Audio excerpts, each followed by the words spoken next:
13h38, on est ensemble jusqu'à 14h. On va revenir chez nous maintenant, parler de cette politique et de ce gouvernement qui traîne, 13 jours après la nomination de Michel Barnier. L'hypothèse d'une hausse d'impôts agite le camp présidentiel. Michel Barnier avait évoqué une hausse des prélèvements au nom de la situation catastrophique des comptes publics. Sa propre famille politique est vent debout.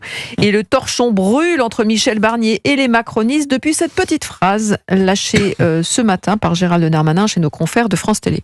Il est hors de question que nous puissions rentrer dans un gouvernement ou que nous puissions soutenir à l'Assemblée nationale, puisque je vais redevenir député, un gouvernement qui augmente les impôts. Quand on a fait la volonté de faire une union avec les Républicains, eux-mêmes, ils ont dit dans leur pacte républicain, pas d'augmentation d'impôts, aucune augmentation d'impôts et 25 milliards d'euros d'économies. Mais ça fait 7 ans que nous baissons les impôts. Nous avons redonné du pouvoir d'achat aux Français. On a supprimé des cotisations pour augmenter des salaires. On a baissé l'impôt sur les sociétés. On a supprimé l'ISF. Il ne faut absolument pas casser cette machine économique. Voilà, Gérald Darmanin ce matin chez nos confrères de Télématin. Jules Torres, ça complique quand même la tâche de Michel Barnier. Le théâtre qu'on vit depuis le 7 juillet 2024 se poursuit. C'est-à-dire qu'on a un Gérald Darmanin, on voit bien, en effet, Philippe l'a justement dit pendant qu'on l'entendait parler. C'est-à-dire que quand je vais revenir député, c'est que finalement Gérald Darmanin, il sait très bien qu'il ne sera pas au prochain gouvernement. Il a une menace du censure de la part du Rassemblement national. Jordan Bardella a dit hier matin, s'il y a Éric Dupond-Moretti et Gérald Darmanin, si vous recyclez ces gens-là dans le gouvernement, on censurera. Donc évidemment pour Michel Barnier, ça va devenir évidemment compliqué. Donc Gérald Darmanin, il balance une petite bombe au milieu de tout ça. Il le fait fuiter par des députés Renaissance qu'il a vu hier matin. Il le fait fuiter dans le Parisien, donc c'est un journal sérieux où alors on va, à mon avis, pas démentir. Dans un autre journal, à mon avis, ça aurait pu être un petit peu différent. Donc voilà, c'est finalement ce que je vous disais, c'est que le théâtre se poursuit, c'est qu'on avait la semaine dernière Emmanuel Macron et Gabriel Attal qui disaient face à des députés dans des cocktails d'adieu, on facilitera pas la tâche de Michel Barnier, il peut compter sur nous, mais on va rien lui laisser passer. On voit bien que Gérald Darmanin, en bon ministre de la Macronie, poursuit la même chose, et le théâtre se poursuit aussi, car on va voir dans quelle mesure les Républicains vont accepter ce que propose aujourd'hui, ce que va proposer Michel Barnier. C'est la ligne rouge, de toute façon, pour les impôts. Est-ce qu'elle sera toujours ligne rouge dans 1 ou 2 semaines? Je ne sais pas. Voilà. C'était écrit noir sur blanc dans le pacte législatif de Laurent Wauquiez et de Bruno Retailleau. Pas une seule augmentation d'impôts. C'était vraiment écrit noir sur blanc, en gras, vraiment en police 40. On verra si ce sera bien le cas et si l'appel du Marocain ministériel se fera aux dépens d'une augmentation des impôts. Rien n'est sûr aujourd'hui. Et cette sortie de Gérald Darmanin intervient au moment où Gabriel Attal devait rencontrer justement Michel Barnier ce matin pour clarifier la ligne politique et parler de cette rumeur. Et cette réunion, on en parlait tout à l'heure avec Arthur Delaborde, a été reportée sine die, en tout cas annulée ce matin, faute d'agenda officiellement. L'histoire, c'est qu'ils devaient venir à 3 et puis finalement ils étaient 8. Donc ils ont été retoqués. Et finalement ils ne sont pas venus. Ils sont pas venus. À 0 ils sont venus. Mais pour prolonger ce que disait Jules, c'est on assiste à un bras de fer entre macronistes et Michel Barnier. Les macronistes ont le sentiment, et vous l'avez dit à propos de Darmanin, qu'ils sont un peu les parents pauvres du futur gouvernement de Michel Barnier.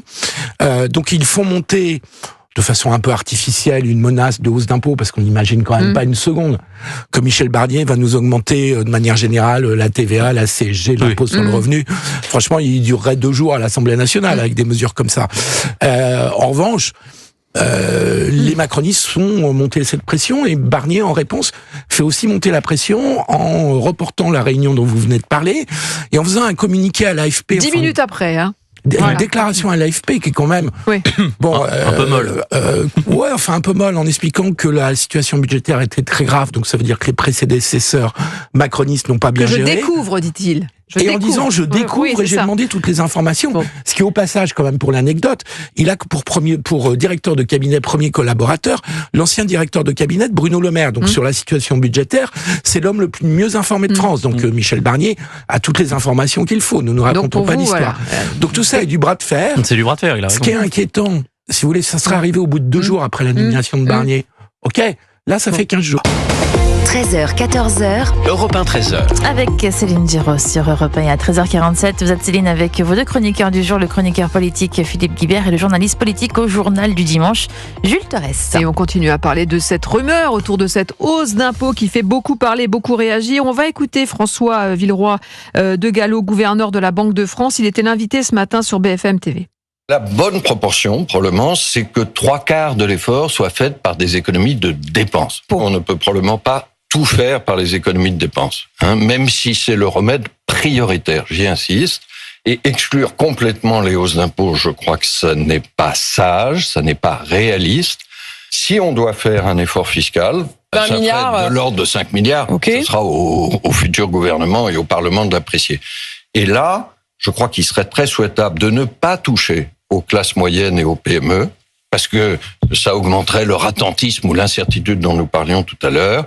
Par contre, il ne faut pas exclure un effort exceptionnel et raisonnable de certaines grandes entreprises ou de certains gros contribuables. Par exemple, tant qu'on n'est pas revenu sous les 3% de déficit. Ça peut être un effort temporaire. Voilà le gouverneur de la Banque de France. En gros, 5 milliards à trouver, 3/4 en baissant les dépenses publiques, 1/4 en augmentant les impôts. Oui, il dit en gros, il faut faire 10 milliards d'économies de dépenses et 5 milliards 20 milliards, pardon. d'efforts fiscaux. Bon, François Villeroy de Galhau est un homme pondéré, modéré, compétent. C'était le directeur de cabinet de Dominique Strauss-Kahn à Bercy il y a 20 ans. Et il a eu une carrière entre le public et le privé qui en font un homme quand même raisonnable et pragmatique. Je pense qu'il a raison. Je pense qu'il a raison de dire on ne pourra pas trouver 20 milliards d'économies de dépenses publiques.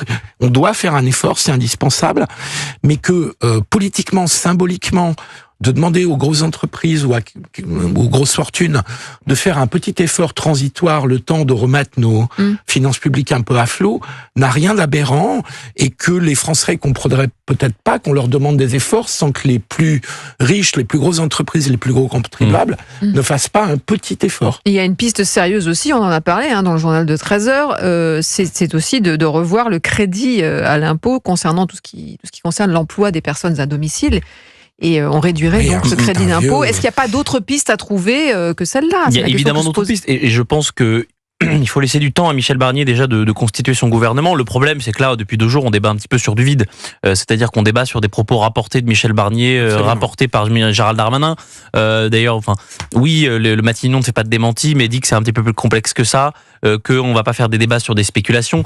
Donc je pense que le gouvernement proposera des choses au moment où c'est voulu, c'est-à-dire lors du discours de politique générale. En effet, moi, les solutions du gouverneur de la Banque de France me paraissent pas ahurissantes. C'est ni un gaucho, ni un libéral, monsieur de Galhau. Donc je pense que c'est quelque chose qui est entendable aujourd'hui par une majorité de Français, mais je ne suis pas sûr que ce soit entendable par une majorité de la majorité. C'est-à-dire que, en effet, quand on parle là comme ça d'augmentation des impôts pour les gros contribuables et les fortunes et les grosses entreprises, c'est quelque chose qui va pouvoir plaire au Nouveau Front Populaire et au Rassemblement National. Je suis pas sûr que ça fasse le plein au sein des Républicains et au sein de la Macronie. Le problème, c'est qu'aujourd'hui, la majorité de monsieur Barnier, elle est composée de la Macronie et des Républicains. Donc alors proposer plus de justice fiscale va être très compliqué avec cette majorité. Alors qu'en pensent nos auditeurs? On a Christine qui nous écoute dans le Pas-de-Calais qui est avec nous. Bonjour Christine. Bonjour Madame Giraud. Merci de nous appeler. Ouais, vous avez entendu, ils veulent justement toucher aux niches fiscales, notamment les emplois à domicile. Oui, alors moi je vais vous dire, je ne suis pas riche. Si j'ai une personne qui vient m'aider dans les tâches quotidiennes à la maison, enfin quotidiennes, une fois par semaine, pardon, pour les tâches à la maison, c'est parce que je travaille déjà entre 60 et 65 heures par semaine, voire plus. Que mon mari et moi, quand on peut se retrouver ensemble, c'est pas pour faire du ménage. J'ai 57 ans. Donc, je vais me donner un peu une qualité de vie quand je suis à la maison et faire autre chose que la routine quotidienne. Et que j'y trouvais mon compte parce que je la payais, elle était contente et que j'avais un peu une défiscalisation. Je vous ai dit, je ne suis pas quelqu'un de riche.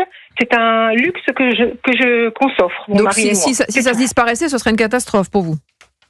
C'est pas une catastrophe, c'est tout simplement que j'arrêterai de l'employer. Je l'emploie en ce moment 3 heures par semaine. Je ne pourrai plus. Et puis peut-être que je ferai comme beaucoup de Français. Aujourd'hui, c'est 50% le crédit d'impôt. Ouais, c'est ça, du noir. Ouais. Ça sera un travail au gris. C'est ça. Peut-être pas au noir parce qu'on prend des risques, mais du gris, comme beaucoup d'artisans. Christine, voilà, c'est 50% de crédit d'impôt aujourd'hui. Ça serait peut-être réduit, ça serait peut-être pas supprimé. Bon, ce serait moins de 50% en tout cas. Voilà. Mais déjà, les charges sont tellement importantes. Moi, je préférais lui donner le salaire beaucoup plus et payer beaucoup moins de charges. C'est déjà très important par rapport à son salaire. Donc, déjà, oui, mais les charges, c'est les retraites aussi. Donc, ça participe. On en parle des retraites. C'est une femme de ménage. Vous croyez qu'à 67 ans, elle va pouvoir encore faire du ménage? Je veux dire, il faut être sérieux, quoi. C'est dur, c'est un métier difficile, etc. Donc, merci, il y a Christine. ça, mais c'est un sujet. Moi, je voulais vous dire, pourquoi on ne taxe pas les niches, ces niches des arts ou les œuvres d'art, etc. Il y a beaucoup de pistes. Il y a beaucoup de pistes, Christine, effectivement, qu'il faut évoquer pour faire des économies sur ce budget. Merci beaucoup, en tout cas, à Christine, qui nous écoute dans le Pas-de-Calais. Merci beaucoup à Jules Torres et à Phil Guibert. Et on va continuer à parler de ces éventuelles hausses d'impôts, une ligne rouge pour beaucoup de Français qui rêvent plutôt de mettre leur argent dans la pierre. Alors, bonjour, Christophe Bordet. Bonjour Céline, bonjour à tous. Baromètre du promoteur Provicis avec Harris Interactive que nous vous dévoilons sur Europe 1. Les Français non propriétaires espèrent à plus de 70% acheter un jour leur propre logement. Un souhait de plus en plus inaccessible, Christophe. Bah oui, pour beaucoup de Français aujourd'hui, car le logement pèse de plus en plus lourd, 30 à 40% du budget d'un ménage. L'étude montre que plus de 60% des personnes interrogées pensent que leur niveau de vie va se dégrader dans les prochains mois. Les Français de plus en plus inquiets. Yannick Borde, président de Procivis. Les gens sont un peu perdus. Les taux d'intérêt, ils se demandent si c'est maintenant qu'il faut y aller ou s'il faut attendre. Les prix ne baisseront pas de façon massive. Donc c'est vrai que quand on laisse entendre ça, ils sont un peu perdus. Est-ce que c'est le bon prix, pas le bon prix aujourd'hui? Il faut aussi un contexte général plutôt apaisé, ce qui est quand même pas le cas en ce moment. Le contexte politique notamment et les incertitudes économiques, surtout après les on-dit, comme l'on dit justement à Matignon, sur d'éventuelles hausses d'impôts. Alors moi je pense qu'il faut surtout pas augmenter la fiscalité parce qu'on est déjà quand même, que ce soit les entreprises ou les particuliers, soumis à forte contribution là-dessus. Et je pense que d'ailleurs dans l'impasse budgétaire qui existe sur 2024, on est sans doute très en retard sur la TVA immobilière, ce qui est normal, vu le nombre de logements en moins, sur les droits de mutation, sur tout un tas de sujets de cette nature-là. Effectivement, le logement pèse sur les finances publiques. Le ralentissement des ventes, c'est un trou de 8 milliards d'euros dans les caisses de l'État, selon Bercy, pour l'année 2024. Ça représente 200 000 logements qui ne sont pas sortis de terre. Copie à revoir donc en urgence quand on aura un nouveau gouvernement. Merci Christophe Bordet, spécialiste immobilier sur Europe 1.